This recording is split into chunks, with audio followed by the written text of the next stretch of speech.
In this video, I'm going to show you how to replace the tow hitch receiver / bumper impact absorber on the rear of this Ford F-150. Let's get started. Let's start by disconnecting the license plate light bulbs. That way the harness is out of our way. If you reach up in here, you can press on the little locking tab, pull this connector out. A lot of times it'll be stuck from sand buildup in there. So if it is, just wiggle it back and forth until it pops out, and do the same to the other one. There are two, one on each side of the license plate. On each side of the bumper, all you have to disconnect is the two 10mm bolts, one on the bottom and one on the top, that holds the chrome part of the bumper, the corner piece, onto the impact absorber / tow hitch receiver here. And like I said, they're 10mm in size, so take this one out.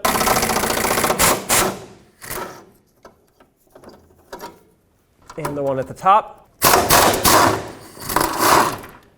There it is. On the other side of this top bolt that we just undid, there will be another one, a little bit more difficult to reach. Definitely need a swivel and extension for this one, but once you get to it, remove it. It's also a 10mm just like the other ones. Now do the same to the other side. Take off all three bolts. Now the two corner pieces of the bumper are unbolted. Nothing is holding this on anymore, but these two push clips here, or push pins, are part of the step pad, and those have to pop off of this bracket, and that's all that's holding this in place right now. So put some pressure on it. The easiest way to get these out without breaking them is to squeeze them with some needle nose pliers, or, well, regular pliers, whatever you have, and push up at the same time. And there we go. And you can take the corner pieces, slide them off. Make sure that these two push clips also slide off. Take the other one. It's going to take a little bit of maneuvering back and forth. All right, there's one side and the other side. And there's your bumper assembly. Now let's remove the trailer wiring harness here. It's clipped onto the trailer hitch.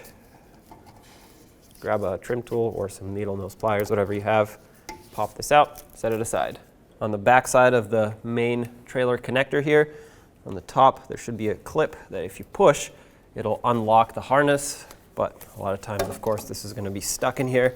So just wiggle it back and forth until it pops out. Check it for corrosion. This already has some grease in here, so it's good, but we do have to clean it up, so keep that in mind for reinstallation. Now let's take this piece out. It has a couple metal clips on the back side, and should be able to just pry right out of here. Now, obviously, our bracket is in really poor condition, so it's most likely extra stuck in here from being swollen.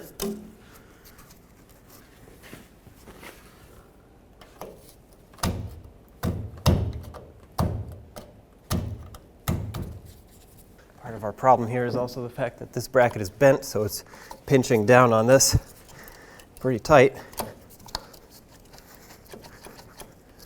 So for you, it shouldn't be this difficult.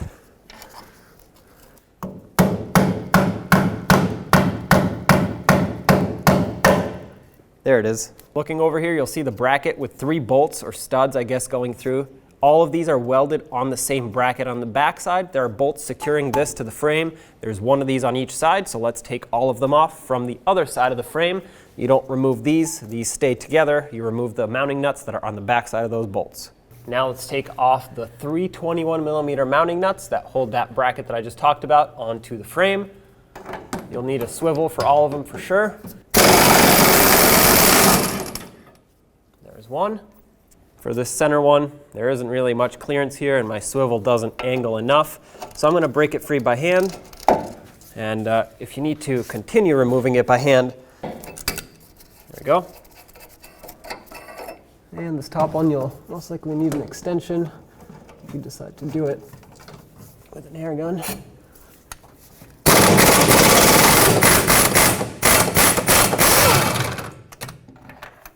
I'm going to leave this mounting nut on here so that as I remove the other side, this doesn't fall off. I'm going to bring it as far in as I can by hand.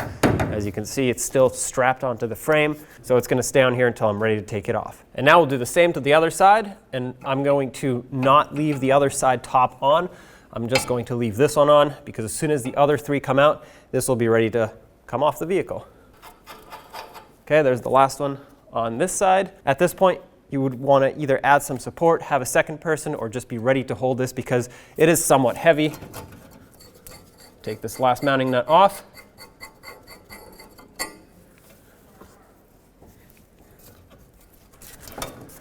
Pull it straight out. And there it is. We're going to want to save these brackets. If this is the first time that this is being removed, more than likely you'll have these retainers here that are here from the factory to hold on this bracket as this gets bolted down on the assembly line. And these are not really reusable. I mean, maybe you can save them, but it's kind of pointless. Like I said, it's only for the assembly line. So usually you can grab some cutters, grab onto these, and just rip them off. There we go. And once you take this one off the bracket with the bolts, there we go, should slide right off. You may have 3 of them, 1 on each. Sometimes they rot off and you'll only be left with 1 or 2.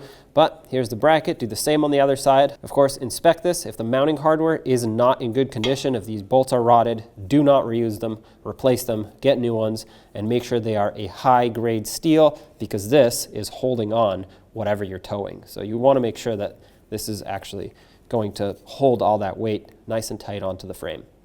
Now bring the new assembly up to the frame. I have these brackets ready.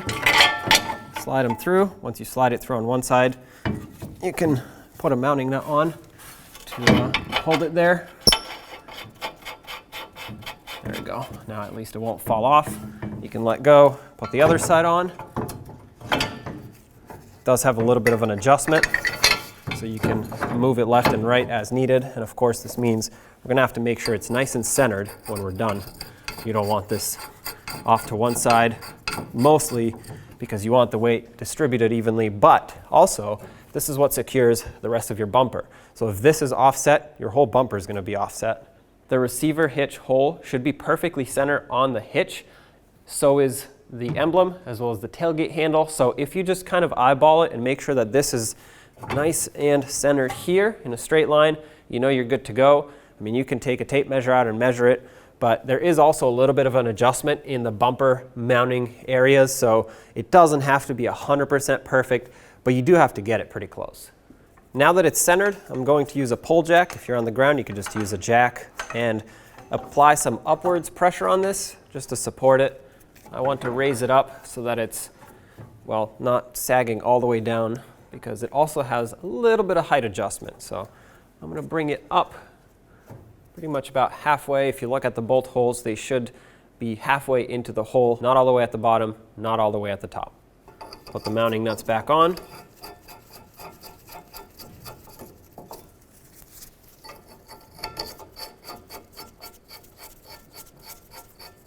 With it still supported, make sure it's centered still, which it is for me, and let's tighten these up.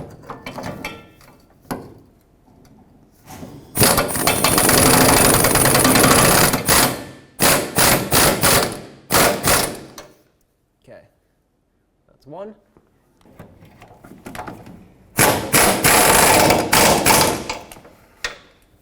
And last one by hand, unless you have some sort of power tool that'll fit in here.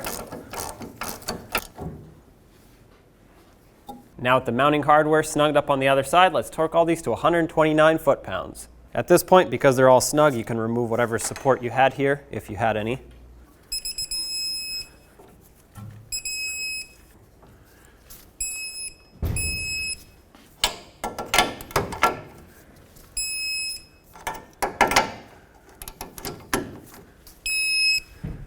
I always like to double check things like these where a larger bracket clamps down, because sometimes as you tighten the last one, the first 1 or 2 could loosen up just from the bracket squishing down. Regardless, torque the other side, also 129 foot-pounds, and then let's put on the bumper. Off of the old tow hitch, we need to remove the J-nuts. They're just little clips with threads on the other side that hold the lower part of the bumper assembly. To do this, usually you can just pry them out like this, spread them out a little bit, and then they should slide right off. If yours are in poor condition, consider replacing these, or you could just put regular mounting nuts on the other side. You'll just have to hold them with a wrench. There it is. If the threads are in poor condition or it doesn't stay clipped on at all, make sure you replace it, or like I said, put another regular nut on the other side, because this holds your bumper on and you definitely don't want that falling off. There are 2 of these, 1 on each side, so remove the other side as well. Now put the J-nuts back on the new tow hitch receiver. The only thing is to make sure you put it on the right way. Don't put it with the threads down, put it with the threads facing up so that as the bolt goes through, it can grab onto the threads on the correct side. So usually they'll have a little lock. As you can see, this one's partially broken, rusted, but it still stays on here and the rest of the bracket's good, or the J-nut. So we're good to go. Put the other one on as well. Now let's put the trailer harness and connector back.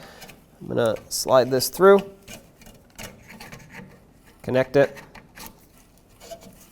make sure that clicks. Okay, and now click this connector back in place. It should be secured. It's okay if it moves around as long as it doesn't pop out. And secure the harness over here. That way it doesn't get caught on anything. In the center right here, you'll notice two larger cutouts. This is where the two clips for the bumper step pad need to go in. So when I put the whole bumper assembly on, this is what I'm going to lock in first. This will prevent it from falling down. And then with these clipped in, I will put in all of my mounting hardware so I can properly secure it. But this is what you're going to aim for to first line up the whole assembly. So bring this in carefully. Make sure you don't damage the paint on the truck. Okay, and it's basically impossible to see these clips here, but you're gonna have to feel for them, push it in, they'll fall into place. Oh, there we go. Those just locked in, so I know that it's locked in and secured here. It does have a little bit of an adjustment left and right, but it looks like I'm pretty centered and lined up. So at this point, let's raise this up and put the mounting hardware on the sides here. Let's put these bolts back in. A lot of times these rust, so I'll replace them if necessary. I like to start them all in before I tighten them up. That way I know it's all lined up and ready to go. So these are the two easy to reach ones. And last one.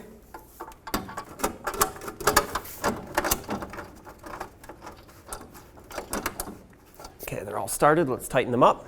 Now with all of them started, let's snug them all up.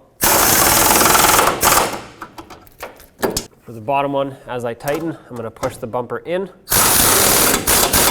And at this point, the top one should be perfectly lined up, so just go ahead and tighten it. And of course, if you haven't already, do the same to the other side. Don't forget to connect the license plate light bulbs. Make sure they click. Do this on both sides. At this point, your tow hitch is successfully replaced, so you're ready to tow.